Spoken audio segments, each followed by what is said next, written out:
એવો આપના પર આક્ષેપ લાગ્યો છે કે આપે ડીજે લાવ્યું, આપના પરિવારે વરઘોડો કાઢ્યું અને આપને 1 વર્ષ માટે સમાજમાંથી બહાર કરવામાં આવ્યો, શું કહેશો?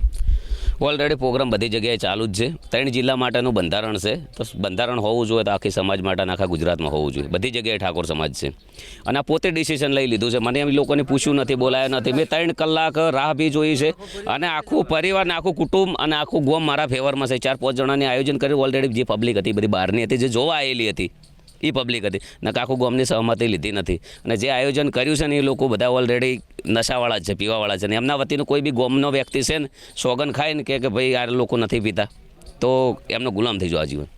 આગળનું પગલું શું રહેશે? હવે તમને 1 વર્ષ માટે સમાજ બહાર કર્યા છે અને અનફોલો કરવાની પણ વાત કરી છે કે જે ગબ્બર ઠાકોર, અર્જુન ઠાકોરને જે ફોલો કરતા હોય સોશિયલ મીડિયામાં એમને પણ અનફોલો કરવા જોઈએ. એ પોતપોતાનો જે અનફોલો કરે એમનો નિર્ણય છે. એમને ખબર છે ગબ્બર ઠાકોર સાચો હશે તો નહીં કરે અને ગબ્બર ઠાકોર ખરાબ હશે તો કરી દેશે. એમને પોતાનો નિર્ણય છે અને આ લોકોને પોતાની ડિસિઝન લઈ લીધું છે કે અમારે શું કરવું શું ના કરવું એવી રીતે.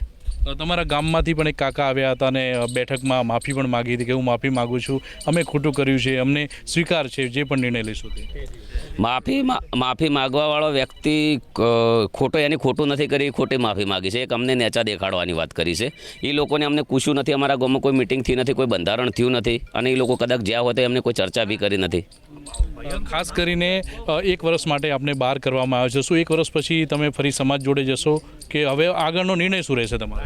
આમાં કેવું છે કે એ પોતાનો એમનો નિર્ણય છે. એમને મુબારક, ખૂબ પ્રગતિ કરીને ખૂબ આગળ વધે. ઓલરેડી હું સમાજ બહાર હશું તો કદાચ કોઈ દિવસ સમાજ મારી સાથે નહીં રહે. 4-5 દિવસની અંદર મિટિંગ કરશું, અઠવાડિયાની અંદર મિટિંગ કરશું એટલે ખબર પડી જશે કે સમાજ ગબ્બર ઠાકોરની સાથે છે કે ગબ્બર ઠાકોર સમાજની બહાર છે. ગામ તમારી જોડે છે કે નહીં? કેટલા ઘરો ગામના તમારી જોડે? કેમેરો ફેરવી દો એટલે ખબર પડી જશે. ગોમ કેમના ફેવરમાં છે ભાઈ? ગોમ કેમના ફેવરમાં છે?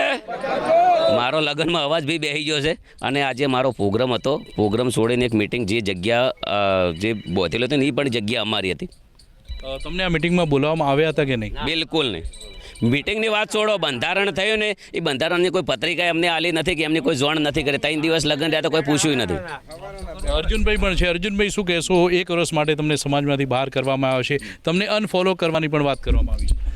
તો પહેલી વાત તો અમને સમાજમાંથી કોઈ બહાર કાઢ્યા જ નહીં, એ અમને પોતાનો નિર્ણય છે. અમને સમાજ બહાર કાઢવા હોય તો અમને તો બોલાવો, તમે શું ગુનો કર્યો છે, સમાજ જેમ કરે કે એમ અમે કરવા તૈયાર છીએ. કારણ કે અમે કોઈ ગુનો કરીએ, સરકારનું બંધારણ બંધાયેલું છે.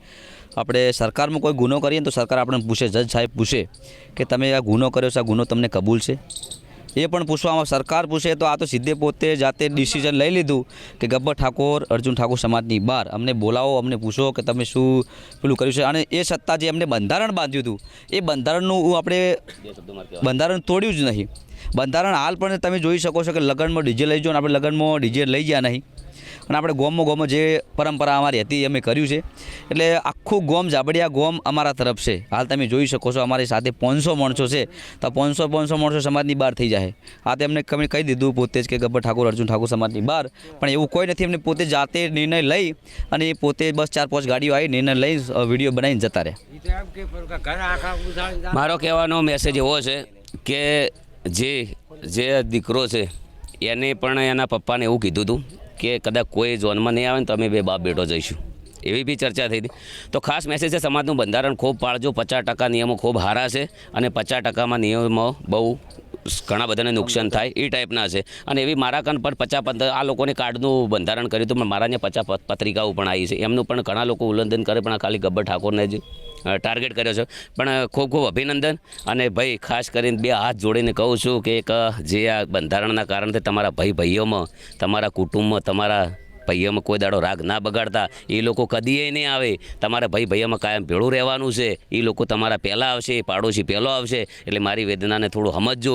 અને જે ડીજેવાળા છે, સાઉન્ડવાળા છે, રિધમવાળા જે 10-15 હજાર લોકો જે સંગીત જોડે જોડાયેલા છે એમની રોજગારીનો પણ સવાલ છે. તો એ લોકોનું પણ ખૂબ વિચારશું. અમે મિટિંગ કરીશું અને એ દિવસે પણ આખી દુનિયાને ખબર પડી જશે કે ગબ્બર ઠાકોર સમાજ બહાર છે કે ગબ્બર ઠાકોરના ફેવરમાં સમાજ છે. જય બાબારી, જય રોમાધણી, જય કર. આ હતા ગબ્બર ઠાકોર અને અર્જુન ઠાકોર. તેમનું કહેવું છે કે અમને પૂછ્યા વગર નિર્ણય લેવામાં આવ્યો છે, અમને પૂછ્યા વગર સમાજ બહાર કરવામાં આવ્યો છે. ટૂંક જ સમયની અંદર તેઓ ગામ એકઠું કરશે અને એ પછી આગળનો નિર્ણય લેશે. ગોમ કેના ફેવરમાં છે ભાઈ? ઉતવાળો બોલજો, ગોમ કેના ફેવરમાં છે? આપણને કોઈને પૂછ્યું? 3 વાગ્યા સુધી આપણે રાહ જોઈ.